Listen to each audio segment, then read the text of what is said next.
Episode 2। रात के किसी पहर नींद में उसकी आंख खुली। उसने हाथ बढ़ाकर अपने बराबर सोई हानिया को करीब करना चाहा, लेकिन अगले ही पल उसे आंखें खोलनी पड़ी। नींद के खुमार से सुर्ख पड़ती आंखें उसने इधर उधर घुमाई तो वो ना तो बेड पर अपनी जगह मौजूद थी और ना ही कमरे में उसका नामो निशान था। हानी, कंबल उतार कर एक जानिब फेंकते हुए वो बेड से उतरा। दिल ने किसी खतरे की निशानदेही की थी। हानी, कहां हो तुम? वो स्लीपर्स पहनता हुआ अटैच बाथ की जानिब बढ़ा। दरवाजा खटखटाया, लेकिन जवाब अंदर से नहीं आया। उसने हैंडल घुमाते हुए बाथरूम का दरवाजा खोला। वो यहां भी ना थी। दिल एकदम परेशान सा हो उठा। यह पहली बार नहीं था। वो अक्सर यूं ही बिना बताए रूम से चली जाती थी और हसन उसे ढूंढते ढूंढते पागल हो जाता। हानिया, वो बेचैन होता ड्रेसिंग रूम की तरफ बढ़ा। उसे वहां भी मौजूद ना पाकर तेजी से कमरे का दरवाजा खोलते हुए बाहर आया। हानिया, कहां हो तुम? जवाब तो दो यार। उसकी आवाज से ही उसकी बेचैनी का अंदाजा हो रहा था। कोई जवाब ना पाकर वो टेंशन से बालों में हाथ फेरता तेजी से सीढ़ियां उतरने लगा। किचन में झांका, वो वहां भी ना थी। Drawing room, TV lounge, guest room, हर वो जगह उसकी मौजूदगी का गुमान हो सकता था वहां उसने देखा, लेकिन वो कहीं नहीं मिली। हवेली के उस पोर्शन के बाकी कमरे लॉक्ड थे, सो वो वहां जा नहीं सकती थी। वो भागते हुए दाखिली दरवाजा खोलते हुए बाहर लॉन में आया। शायद घबराहट के बाइस वो बाहर आ जाए। हानिया, अंधेरे में इधर उधर निगाह दौड़ाते हुए वो एक बार फिर चिल्लाया, लेकिन कोई जवाब नहीं मिला। वो घुटनों पर हाथ रखे झुका और गहरे गहरे सांस लेने लगा। जहनी परेशानी और भागने के बाइस उसका सांस फूलने लगा था। सीधे होते हुए उसने पेशानी मसली। उसका दिमाग काम नहीं कर रहा था। उसको समझ नहीं आ रही थी कि उसे कहां ढूंढे। हवेली का बड़ा सा आहिनी गेट भी लॉक था। उसे सोने से पहले हसन ने खुद ताला लगाया था और चाबी हसन के पास ही थी। उसके बाहर जाने की उम्मीद भी नहीं की जा सकती थी। शदीद बेबसी महसूस करते हुए वो मुड़ा ताकि अंदर जाकर दोबारा सारे कमरे चेक कर सके। तभी उसकी निगाह अपनी जगह फ्रीज हो गई। यह हवेली खासी पुरानी थी और बहुत बड़ी थी। इसका कुछ हिस्सा दोबारा तामीर करवाया गया था और वह भी जदीद अंदाज में, और हसन को कंपनी की जानिब से यह घर अलॉट किया गया था, जबकि बकिया हवेली अपनी साबिका हालत में मौजूद थी। यूं जैसे कोई खंडर हो, उखड़ा हुआ रंग और रोगन, पुरानी तर्ज तामीर। कंपनी के साथ हसन का 4 साल का मुआहिदा हुआ था। 4 साल बाद उसे वापस लाहौर चले जाना था, लिहाजा आर्जी तौर पर रहने के लिए यह रिहाइशगाह उसे मुनासिब ना लगी थी। और फिर उस पुरानी हवेली से भला उनका क्या लेना देना। इस हिस्से को तो दोबारा तामीर किया गया था, उसके लिए यही काफी था। वैसे भी 2 अफराद तो थे। 2 अफराद को रहने के लिए कितनी जगह और कितना बड़ा घर दरकार हो सकता था। बस यही सोचकर हसन ने यहां रहने का फैसला किया था। वैसे भी हवेली का पुराने हिस्से का दाखिली दरवाजा बंद था और इस तरफ कभी जाने की जरूरत ही पेश न आई। हानिया ना जाने कैसे इस पुरानी हवेली में दाखिल हो चुकी थी। सामने दूसरी मंजिल पर मुख्तलिफ कमरों के सामने बने कॉरिडोर थे, जिसकी जानिब हसन ने हानिया की एक झलक देखी थी, जो बाएं जानिब चलती जा रही थी। हसन को हैरत इस बात पर हो रही थी, रात के इस पहर हानिया को इस हवेली में जाने की क्या जरूरत आ पड़ी है। और फिर उसका दरवाजा हर वक्त बंद रहता था, तो हानिया उस हवेली में कैसे दाखिल हुई? वो कहां जा रही थी? बहुत से सवाल थे जो हसन के दिमाग में गर्दिश कर रहे थे, लेकिन उनका जवाब देने वाला कोई नहीं था। वहां वो बगैर कुछ सोचे तेजी से उस पुरानी हवेली की जानिब बढ़ा। दाखिली दरवाजे के करीब आया तो ताला खुला हुआ मिला। अंदर दाखिल हुआ तो वहां धूल मिट्टी और ना जाने क्या क्या था। हर तरफ जाले लगे थे। वो खांसता हुआ सीढ़ियों को तलाश करने लगा। जल्द ही अपने मकसद में कामयाब होता वो दूसरी मंजिल पर जा पहुंचा, जिस तरफ हानिया दिखी थी। वो उसी तरफ बढ़ गया। अब की बार उसने आवाज देने से गुरेज किया। वो देखना चाहता था कि हानिया इस हवेली में क्यों आई है। वो बगैर आहट पैदा किए आगे बढ़ा। कॉरिडोर के आगे मोड़ मोड़ते हुए उसे रुकना पड़ा। दाएं जानिब एक कमरे से धीमी सी हंसी की आवाज आ रही थी और चूड़ियों की छनकार की आवाज भी। वो आवाज बिलाशुबा हानिया की थी। हसन ने दरवाजे से कान लगाकर अंदर की सूरत हाल को महसूस करना चाहा।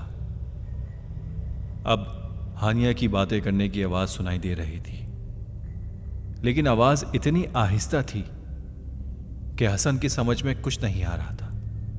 वो शॉक्ड हो गया। इस बंद कमरे में कौन था जिससे हानिया बातें कर रही थी? उसके दिल में शक ने सर उठाया। नहीं नहीं, हानिया ऐसी नहीं है। वो रात के इस वक्त यूं बंद कमरे में बैठकर किसी गैर मर्द से बातें नहीं कर सकती। उसके दिल ने फौरन हानिया की तरफदारी की, लेकिन उसका दिमाग उसको उकसा रहा था और शक में मुब्तला कर रहा था। गुस्से के आलम में दरवाजा खोलकर वो चौखट पर आन खड़ा हुआ। दरवाजा खुलने की आवाज पर हानिया की आती आवाज एकदम रुकी। वो जहां की थी वहीं रुक गई। उसकी पुश्त दरवाजे की तरफ थी और कमर पर बिखरे बाल साफ नजर आ रहे थे। वो नीचे जमीन पर बैठी हुई थी, लेकिन कमरे में हानिया के अलावा हसन को कोई और वजूद नजर नहीं आया। उसने घबराहट के आलम में कमरे को पूरी तरह से देखा, लेकिन वहां कोई मौजूद नहीं था और हानिया जहां बैठी थी वो वहीं बैठी रही। किसी और को ना पाकर हसन सोच में पड़ गया। उसने अचानक बोला, हानिया, यहां क्या कर रही हो और किससे बातें कर रही थी? वो उलझता हुआ आगे बढ़ा और हानिया के सामने जाकर खड़ा हो गया। उसका चेहरा देखकर उसको एक और झटका लगा। चेहरे पर मेकअप किए, सुर्ख लिपस्टिक लगाए, कानों में झुमके पहने वो यूं तैयार थी जैसे किसी फंक्शन पर जा रही हो। और हसन ने उसको काफी महीनों बाद इस तरह से तैयार होते देखा था। हसन के लाख कहने पर भी वो लिपस्टिक नहीं लगाती थी, लेकिन आज उसको इस तरह से तैयार देखकर हसन सोच में पड़ गया। लेकिन खुद पर काबू पाते हुए वो हानिया की तरफ मुतवज्जा हुआ, जो उसे यूं अचानक पाकर खौफजदा निगाहों से देख रही थी। हानिया, मैंने पूछा है, किससे बात कर रही थी तुम? हसन का लहजा कदरे सख्त हुआ। सारा दिन ऑफिस में काम करने के बाद शाम को जब वो घर आता था तो हानिया की तवज्जो हासिल करने की ख्वाहिश होती, लेकिन उसकी गायब दिमागी के बाइस वो चुप होकर रह जाता। रात में जब सोता तो हानिया को कमरे से गायब पाता। जहनी परेशानी और नींद की कमी की वजह से वो खुद भी कभी कभार चिड़चिड़ा सा हो जाता था। कोई नहीं, कोई भी तो नहीं है यहां। मैं किससे बात करूंगी भला? हानिया ने हकलाते हुए कहा, जैसे उसकी चोरी पकड़ी गई हो। साथ ही वो एक जानिब देखने लगी। हसन ने उसकी निगाहों के ताकुब में देखा, लेकिन वहां कुछ भी नहीं था। पुरानी जंग लगी खिड़की के सामने पर्दा लहरा रहा था। हानिया, मेरी तरफ देखकर बात करो। उस तरफ क्या देख रही हो? हसन थोड़ा सख्त लहजे में बोला।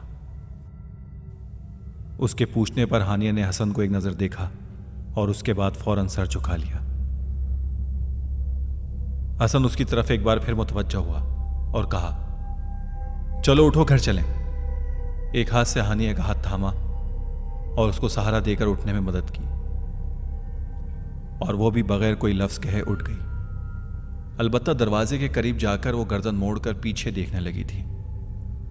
हसन ने बेबसी निगाहों से उसे देखा और फिर उसे हवेली से लेता हुआ बाहर चला गया। आज फिर वो हानिया को डॉक्टर नादिया अजमल के पास लेकर आया। आज उसका दूसरा सेशन था।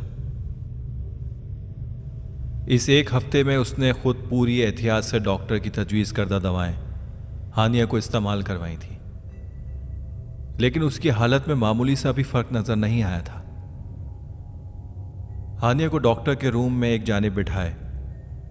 अब हसन खुद इस एक हफ्ते की सारी सूरत हाल से डॉक्टर को आगाह कर रहा था। आवाज इतनी धीमी थी कि हानिया ना सुन सके। वैसे भी वो लाशऊरी तौर पर जो कुछ करती थी बाद में उसे बहुत कम याद रहता था, और हसन के मुंह से अपनी हालत के बारे में सुनकर वो यकीनन परेशान सी हो जाया करती थी। और हसन उसे मजीद परेशान नहीं करना चाहता था और ना ही उसके मामले में कोई रिस्क ले सकता था। इसलिए अब उसे वेटिंग रूम में बिठाने की बजाय अपने साथ ही लेकर आया था। डॉक्टर नादिया अजमल हसन की बातों को सुनते हुए हानिया को भी बगौर देख रही थी, जो इर्द गिर्द से बेनियाज होकर दीवारों को तके जा रही थी और कभी सर झुकाए दांतों से नाखून काटने लगती।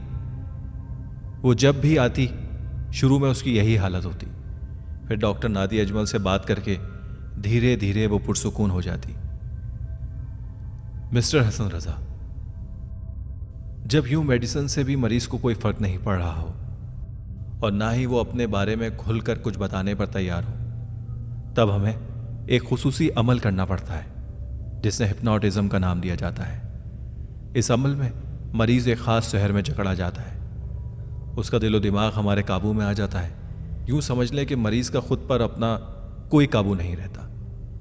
हम उससे जो चाहें उगलवा सकते हैं और इसके शहर के ख़त्म होने के बाद मरीज को कुछ भी याद नहीं रहता कि उसने क्या क्या बोल दिया है। यूं कह लें कि इस अमल के ज़रिए से हम मरीज से उसके माजी के तमाम वाक़यात जानने की कोशिश करते हैं और फिर मरीज की उलझन, उसकी दिमागी गिरा को खोलने की कोशिश करते हैं। आपकी वाइफ भी अपने बारे में कुछ बताना नहीं चाहती, तो मुझे भी उन्हें हिप्नोटाइज करना पड़ेगा। उनके इलाज के लिए ये ज़रूरी है, लेकिन अगर आपकी इजाज़त हो तो। हाँ, एक और बात, माजी में इंसान ने जो भी गलतियां की हों और जिनका एतराफ़ वो हमारे सामने करता है, वो सब हमारे पास एक राज की तरह महफूज होता है।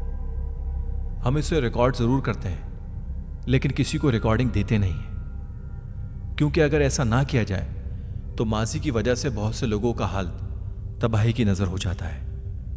मैं मिसेस हानिया को हिप्नोटाइज करूंगी, लेकिन उनके राज आपको नहीं बताऊंगी, क्योंकि मैं नहीं चाहती किसी छोटी सी छोटी बात की वजह से आपका घर खराब हो।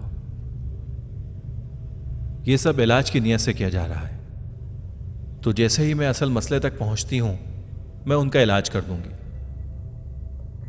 60% चांसेस होते हैं इस तरीके इलाज में कि मरीज सेहतयाब हो जाए, बाकी जो अल्लाह की मर्जी।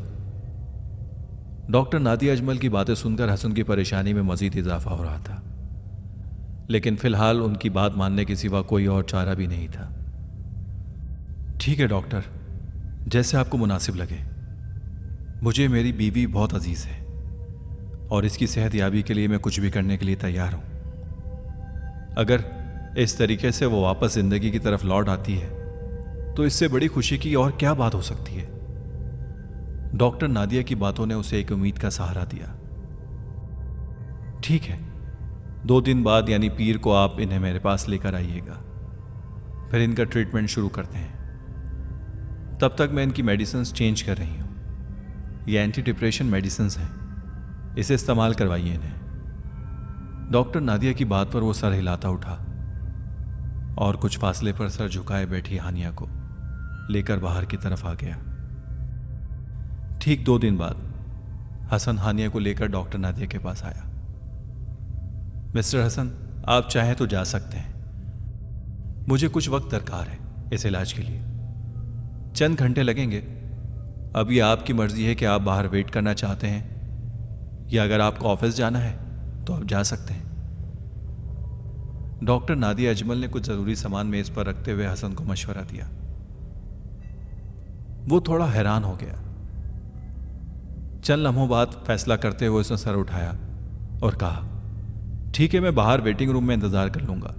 आपको जितना वक्त दरकार है आप ले लीजिए, लेकिन मैं हानिया को छोड़कर नहीं जा सकता, क्योंकि हानिया उसकी जिंदगी में वही एक लड़की थी जो सबसे ज्यादा अहमियत रखती थी।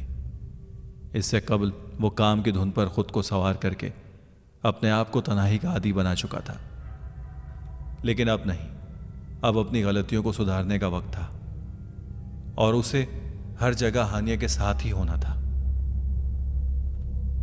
ठीक है मिस्टर हसन, आप फिर बाहर चले जाएं ताकि मैं ट्रीटमेंट शुरू कर सकूं। डॉक्टर की बात पर सर हिलाता वो उठा, एक नजर बराबर बैठी हानिया पर डाली, जो बस परेशानी के आलम में उसे देखे जा रही थी। हानिया, तुम परेशान नहीं हो, सब ठीक हो जाएगा, मैं बाहर ही हूं। उसने ये सब कुछ कहा और बाहर निकल गया। जी तो मिसेस हानिया, आप आइए, इस चेयर पर बैठ जाइए।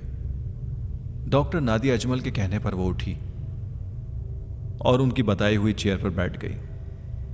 डॉक्टर नादिया अजमल ने कमरे की लाइट ऑफ करते हुए टेबल लैंप ऑन किया और कहा, अब आप अपनी आंखें बंद कर लीजिए। डॉक्टर नादिया के कहने पर वो डरते डरते अपनी आंखें बंद कर गई।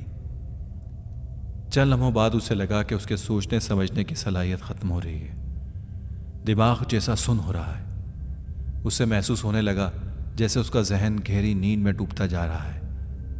उसे दूर से डॉक्टर नादिया अजमल की आवाज सुनाई दे रही थी। डॉक्टर नादिया अजमल ने कहना शुरू किया, जी आप मुझे अपने बारे में बताएं, सब कुछ, शुरू से लेकर होश संभालने तक। अब तक जो जो बातें, जो जो वाकयात और जितनी भी यादें आपके जहन में महफूज हैं, वो सब बयान करें।